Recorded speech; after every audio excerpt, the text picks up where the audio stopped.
I think I call it survival mode because, like I said, like, you know, my mom tells me she remembers when she was 8 years old crossing the river, and she said that, and I was like, what do you remember? And she's like, I just remember that I was hungry, and I was like, oh my God, you know.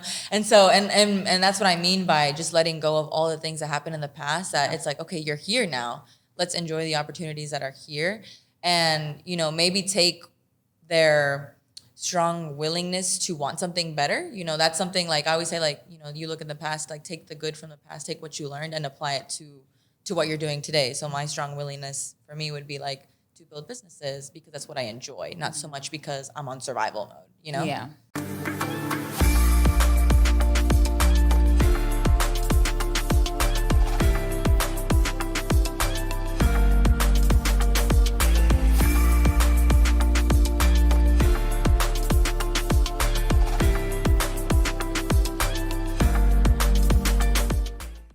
Welcome to the Vida COSIGN Podcast here on the COSIGN Magazine Network. Today, we are going to be kicking off our new podcast where we'll be focusing on highlighting Latinos in Dallas and beyond with a huge influencer and content creator here in Dallas, Paloma. And we're going to be talking about being Mexican, being an entrepreneur, and what it's like to blend entrepreneurships with your Latino culture.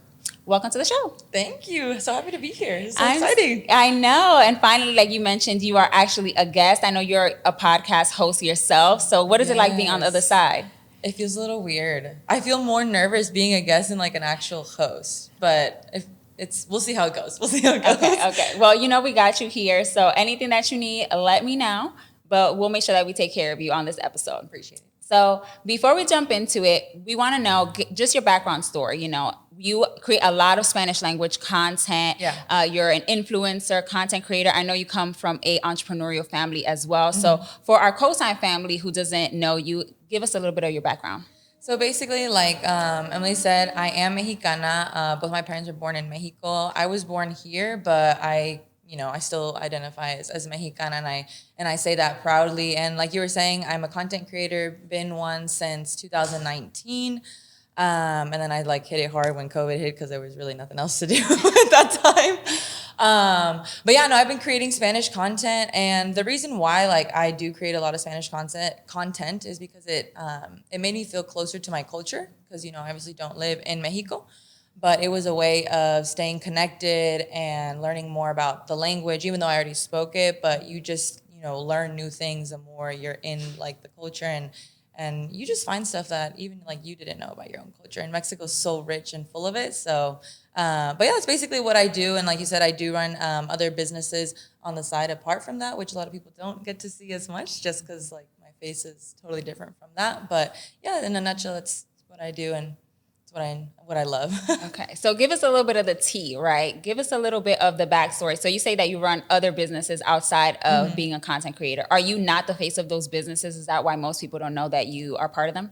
So the reason why a lot of them don't know that I'm the face of those businesses or don't know that I run those businesses is just because my content creation is like a whole different persona that I want to keep on this, like very separate. Mm-hmm. What you see, like sometimes you'll see me like post a video about me being in Mexico and I'll be like in some business meeting. And I just like to keep it that way because I want that specific page just to focus on the Mexican like dancing content or like fashion or whatever it may be. And then the businesses, like, yes, the people that I work with know that I'm that, but they know a different side of me, if that makes sense. And I love that you mentioned keeping things separate because I know now it's hard, especially when you're an entrepreneur, to try to figure out like, who should I be, right? Like, who should I be online? What should be my forward-facing, you know, kind of persona? So when you were, during COVID, kind of like starting to develop this content, how did you go all in? And the reason I ask is because a lot of times we feel like, oh, if I only create Spanish language content, like I'm not going to get the same amount of opportunities. Or, oh, I don't want to be too Mexican because then what about, you know, the other people? I don't want to exclude anybody. Yeah. So how did you decide to like go all in on that? So funny you say that because that was an internal battle that I was dealing with a lot just because of that, because I lived in the US and a lot of like the way I saw it right off from the start was like, oh, well, maybe a lot of companies aren't going to want me because I only want to do Spanish content. Mm-hmm. And when I first started, I did like, you know, participate in some English trends with like songs and stuff like that. And it was fine. But then I really started thinking to myself, I was like, okay, you know what? Like if I want to do Spanish content really to represent my cultura and show them that we should be taken as seriously just as other content creators that only speak English. I wanted to be that person that paved the way for other people that also want to be like that. Is it going to be a little harder? Yes. And to this day, it still is a little harder because I'll have some brands that that'll reach out and they're like, yeah, we want you to do this video. And I'm like, cool. Like, can I do it in Spanish or I can maybe do like Spanglish? And they're like, no, we just want English. And I'm like, are you not looking at my content? And that's fine. But that was just kind of like the whole reason why, more so just to stay to really represent and, show the world that Latinos in general are a force to be reckoned with. Yes, I love that. You definitely inspire me because I'm Dominican and Puerto Rican. So I often say things in Spanish, like on my Instagram stories, but I find myself constantly trying to translate because I'm like, oh, well, I know a lot of my audience is also Black or, white. Right. So I don't want them to feel, excluded or like they don't understand.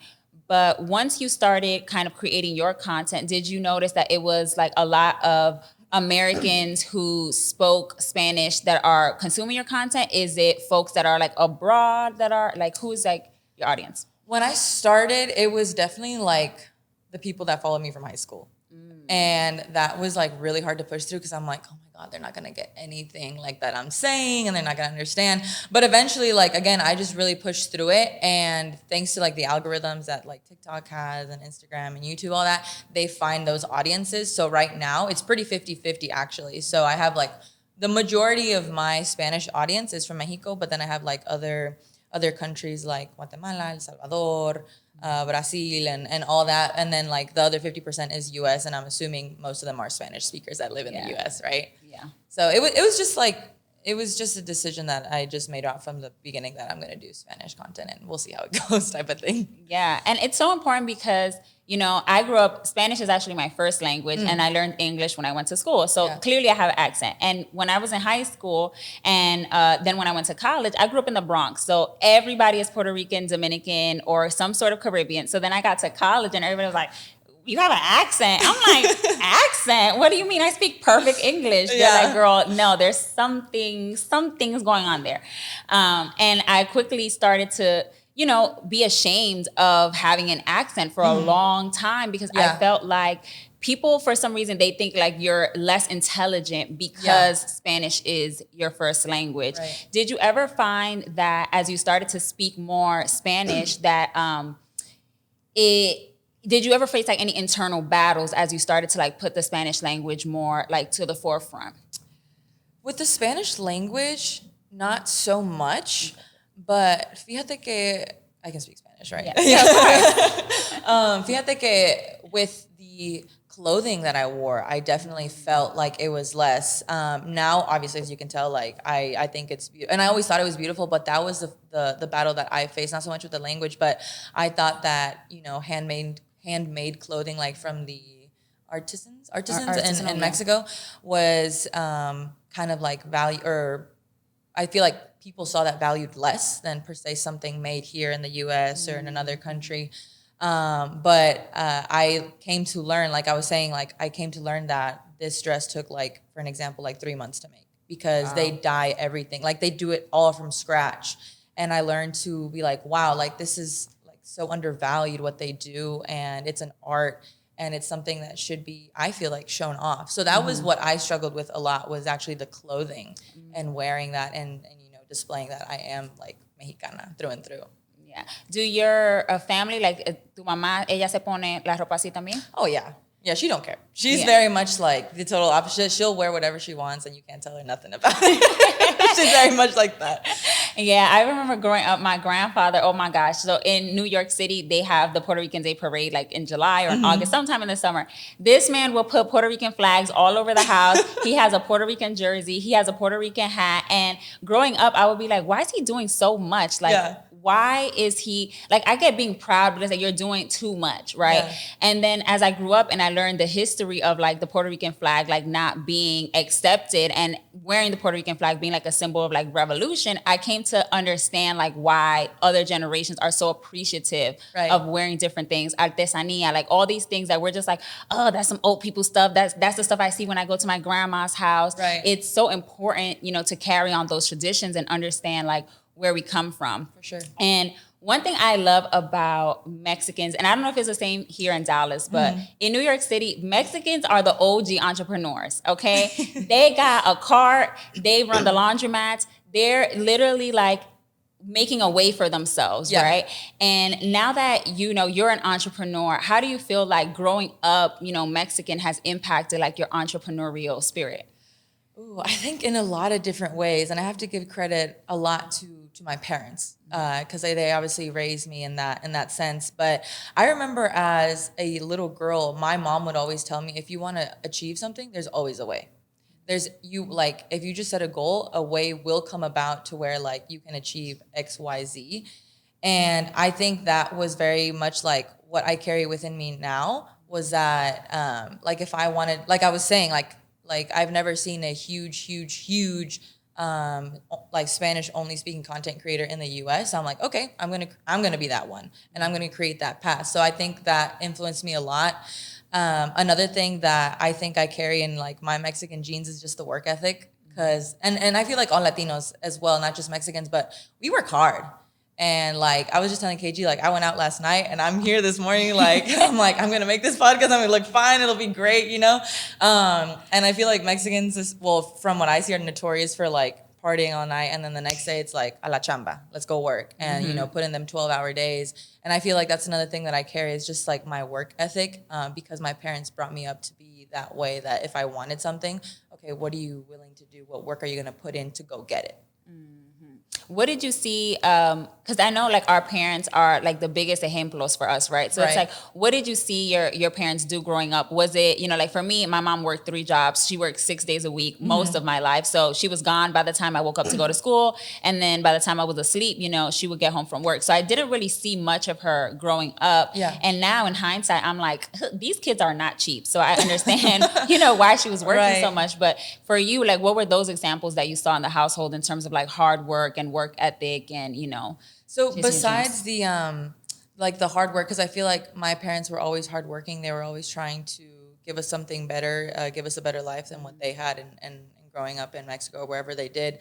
But another thing that I really saw as a kid that really like I remember a lot is that my dad would always be educating himself, whether that be with business books, whether that be with watching, like nowadays it's like podcasts of, you know, like these successful business people, you know, sharing stories of how they came to be where they are, or sharing lessons that they learned along the way. So as a kid, like my dad would make me read business books and pay me to read them and give him a report. So that was one thing that I, you know, picked up as a small child. And granted, I didn't understand everything in the books then, but now I'll go back and read them now, and I'm like, that's what that was, you know, referring to. So that was one thing, was just always educating yourself to just learn like more about anything and everything. What do you think has been the biggest lesson that you've learned and like carried with you as a, you know, a content creator, multi-passionate entrepreneur, you know, Dallas site, like all the things, like what is kind of like the biggest thing that you carry? Oh, the biggest lesson? Oh, there's a lot in there. There's so many. I just think the biggest lesson for me was just learning from your mistakes and also learning from your successes. Study your mistakes how you would study, you know, things that came out to be successful.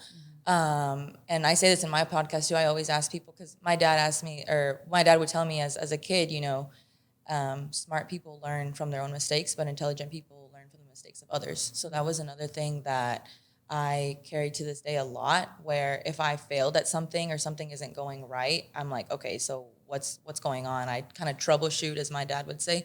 And same thing, like if something goes well, I'm like, okay, why did this video do well? What captured the audience to where this went viral and the next one didn't, you know?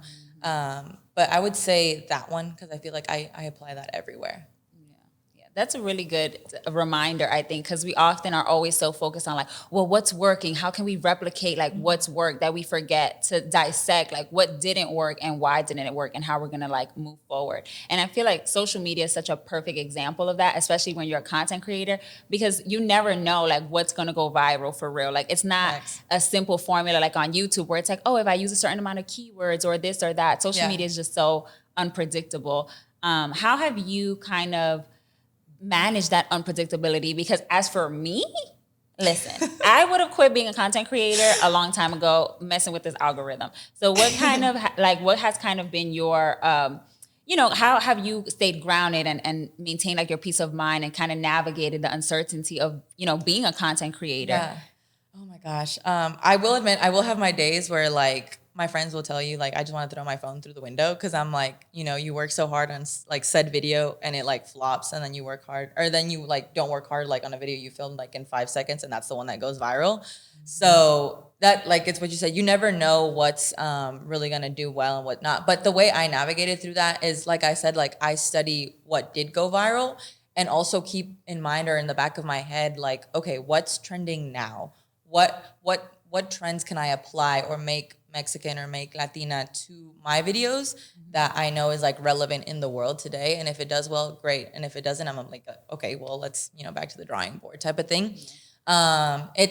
It's a little hard to say for that one, because I think all content creators are still always trying to figure out the algorithm, because it's so ever changing. Yeah.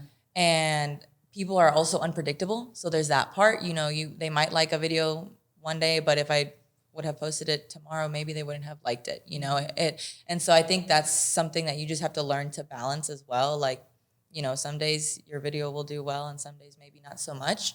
And that's why I feel like I also look into that as well. But it's really, like I said, studying what went well and what didn't, and just knowing like, not every video is going to go viral. Pretty much.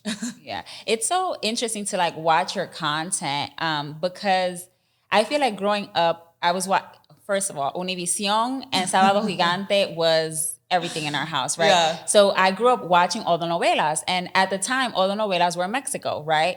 And watching it, I saw all these European-looking people, right?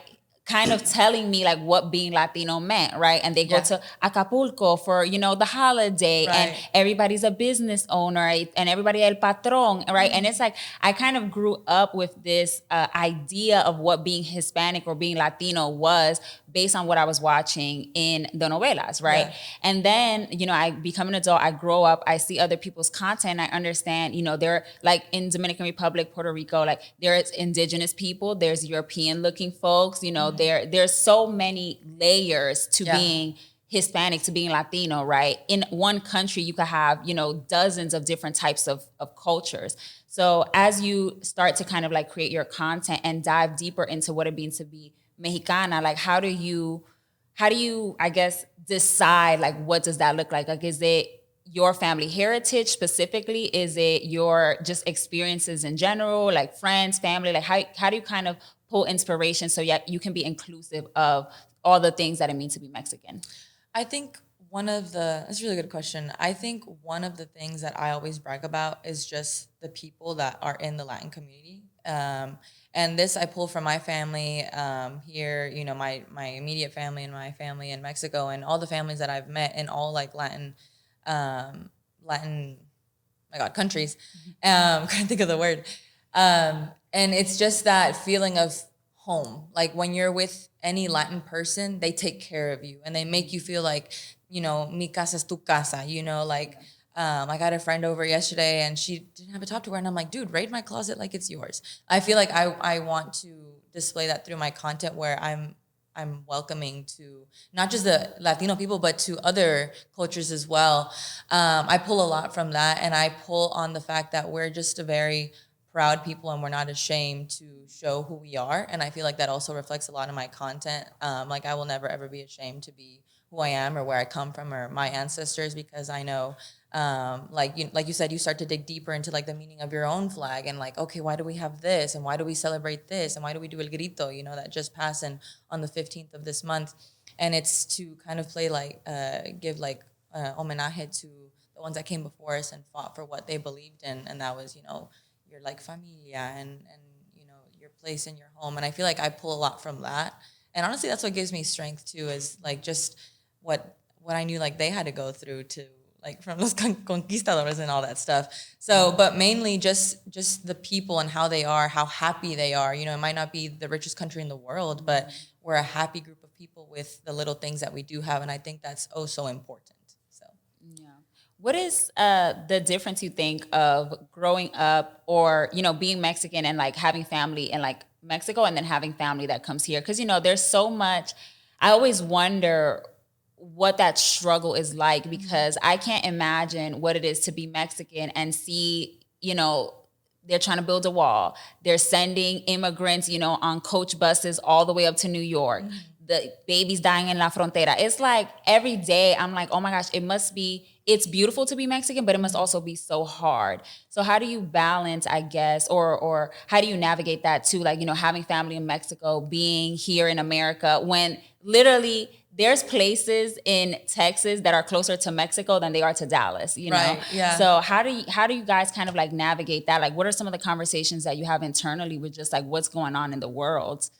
I think that's a hard question because, like, I'm always gonna say I'm Mexicana first, and then I'm grateful to be where I am in this country and whatnot. But I think just, gosh, it's so hard. I feel like morals at that point come into play, and just like, not condoning anything, right? But like if it's against the law, like like if I see a kid on La Frontera, I'm not going to leave them there. Like, that's just what my heart's going to tell me to do, type of stuff. But I think my parents show me that a lot. You always want to have, like, the bigger heart and, because at the end of the day, we're all humans. And I just think a lot of things are unjust, right? And, like I always say, like, kids don't deserve, like, all the things that they get put through, especially in La Frontera, because no kid should have to go through that, right? No family should have to go through that and being separated. And there's millions of stories out there where families get separated or kids get lost or they get hungry. And I think just having a human heart at that point is basically what we talk about at home. If you see someone and you can help, like, go ahead and help them, because like they're scared, at the end of the day. And if you have the ability to, like, go for it. But it is unjust. And I think it's a hard question because there's a lot of different situations, that go on. But I think just having a human heart at that point is what we say at home, Yeah. It's really, like, it's always so heavy on my heart. Every time I FaceTime my grandma, she's going to tell me what's going on the news. And every time it's like, oh my gosh, you see what's going on con todo lo inmigrante en la frontera. Yeah. And I'm like, girl, well, what are you going to do? Are you going to go down there to, like, help them? Like, what's the course of action? Because it's just like, it's something that keeps coming up and it's so heartbreaking. And I feel like, well, what do we do, especially being so close, right? Yeah. Like, we're so close. So it's like, what do we do? I know, like, for me, growing up Dominican, right? Like, we call it mandando caja. So it's like literally a big old box, and you would just take, like, all your old clothes, we would buy socks, whatever, like, to ship it back home. Yeah. Or, in Puerto Rico, it's like trying to figure out, like, okay, like, if we have cousins that are coming over, like, they stay at our house, even though it's, 5 people in a 1-bedroom apartment, but like, we're gonna, help to figure it out. So it's like, we always think about, like, how can we help our family? How can we help, those that are coming over? And I think that's something that's very special and unique to being a person of color, and something very special and unique to being Latino, especially. Yeah, because it's so hard to just, like, turn the other way. And like you said, I like that you did that. I actually had a friend that was, like, putting, like, cajas together, like, con cobijas, with blankets, with con comida, and, like, all that. And you just, at that point, maybe you can't solve, like, all the world's problems or, this problem specifically, but you do what you can to help. And I think a lot more people, like I was saying, like, if you can help, like, please, like, do it, As you start to, move forward in your career and things like that, what do you want your legacy to be? I feel like there's so many. Obviously, Selena, right, is like the go-to Mexican sensation. Right. But when you think about, 10, 20 years from now, like, what do you want your legacy to be if you were, like, Selena level? Oh, my God.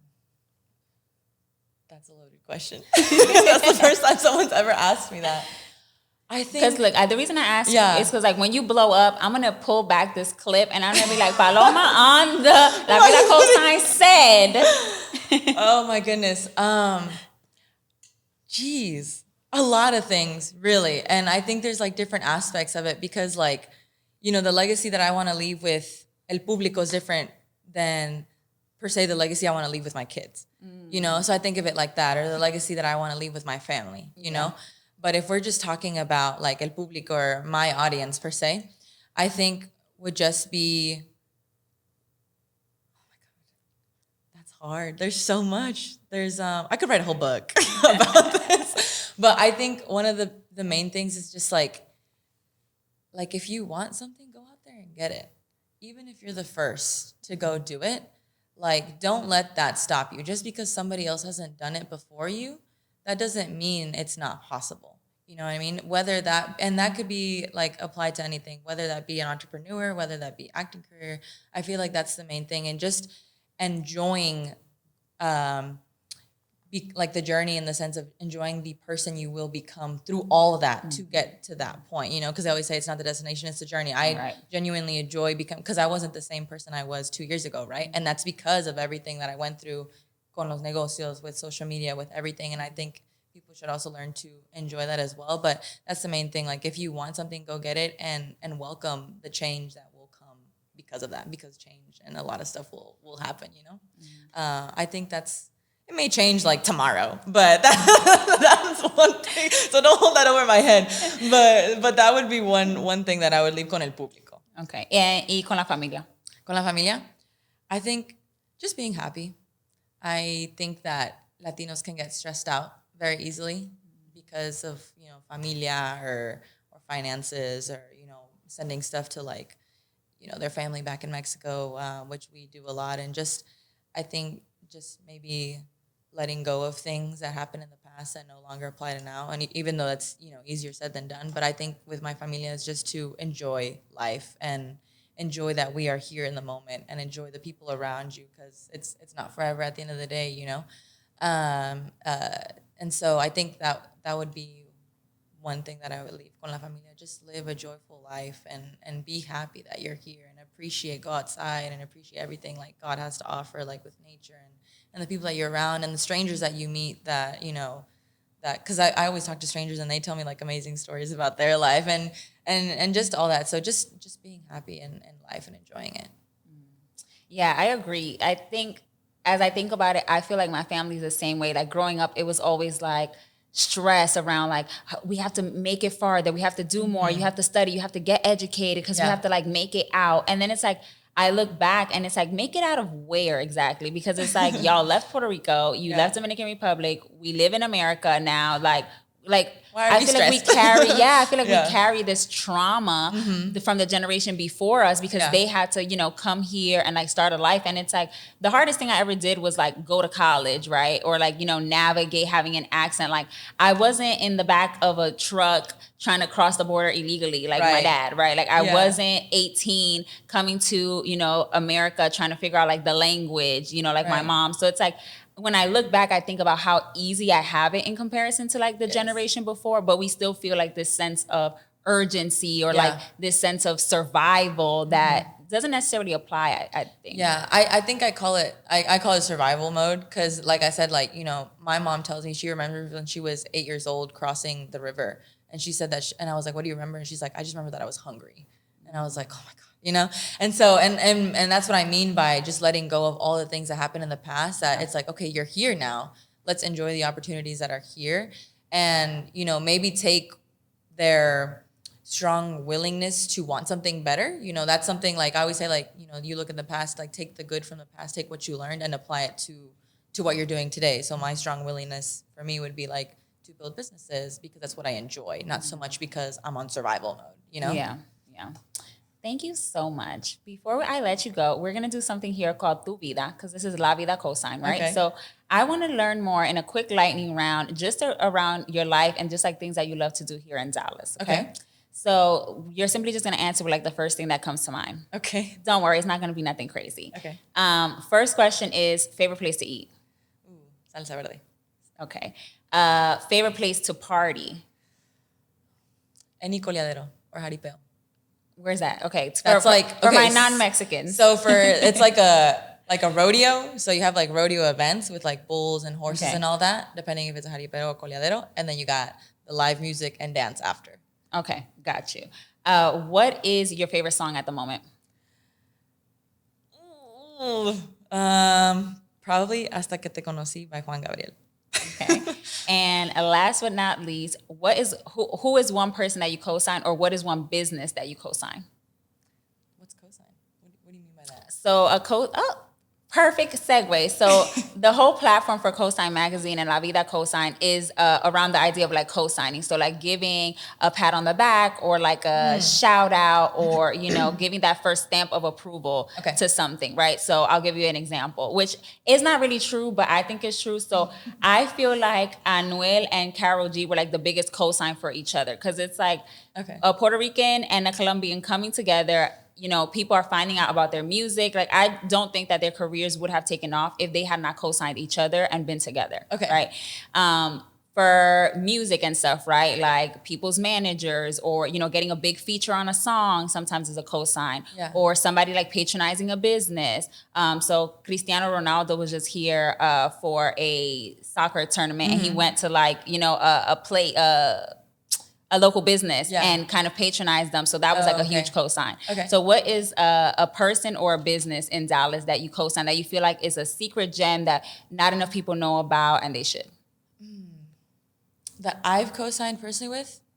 I wouldn't say that they're a tiny business, but they are small. But I have to give a shout out to Joby's Hats in Fort Worth. They've always taken care of me, love the owners, family owned.